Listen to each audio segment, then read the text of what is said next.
The spirit of the Republican National Committee pledge is, in my humble opinion, completely un-American. And I'll get to why. But first I want to say that I'm frankly disappointed that any candidate has signed this pledge. There's only one loyalty that I'm interested in as a voter, and that's loyalty to the citizens of this country. That's it. The RNC pledge is a threat to that loyalty.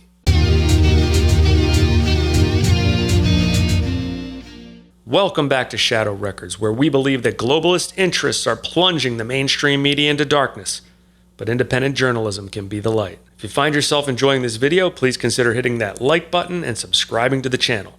I'm Scott. Now let's continue. Now, what is the RNC pledge?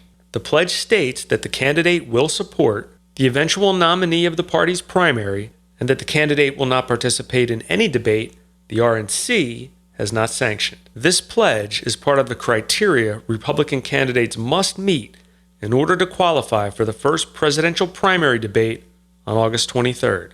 Allow me to highlight one particular phrase. The candidate will not participate in any debate the RNC has not sanctioned. This is the part I'll be focusing on as I see it as the most problematic. Pledging loyalty to any other organization may compromise one's loyalty to this country. How so? Well, clearly, once you've taken the pledge, your hands are tied. If at any point in the future you realize that your loyalty to the RNC is not in the best interest of the country, there's nothing you can do about it. Unless you break your pledge, and I'm against that as well. Integrity is paramount to building trust, and now more than ever, we need leaders we can trust. Now, what would cause me to believe that loyalty to the RNC may be in conflict with loyalty to this country? It's very simple. Fox's firing of Tucker Carlson. For this first debate, the RNC is partnering with Fox, an organization that many of us believe is a compromised network, much like the other mainstream networks that we've known not to trust for some time. The network who hosts the debate has a lot of power in steering its direction. They have influence over the questions, the moderator, camera angles, commercial breaks.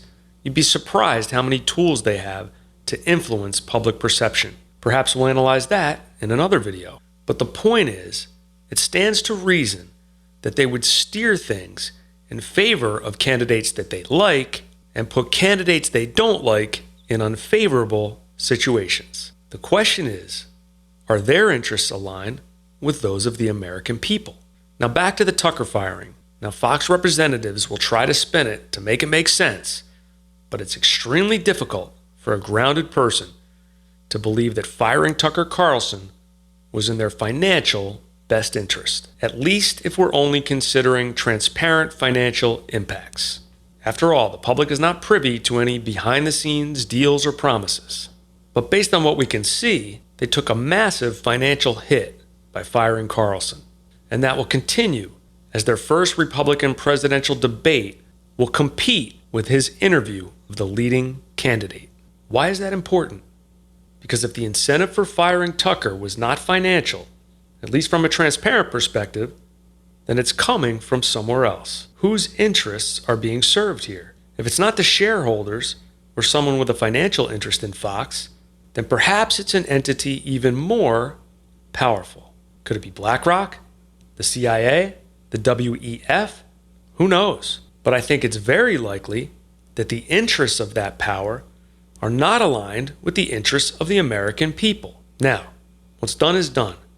But I personally hope no other candidate makes this pledge. And I urge the RNC to remove it as a requirement, as it is doing a disservice to this country. I said it before, and I'll say it again. I believe I speak for many Americans when I say that the only loyalty pledge we're interested in is to this country and its citizens. And that's how I see it, my friends. Please leave a comment. I would love to hear your perspective. Hit that like button if you've enjoyed the content. Consider subscribing to the channel. See you soon.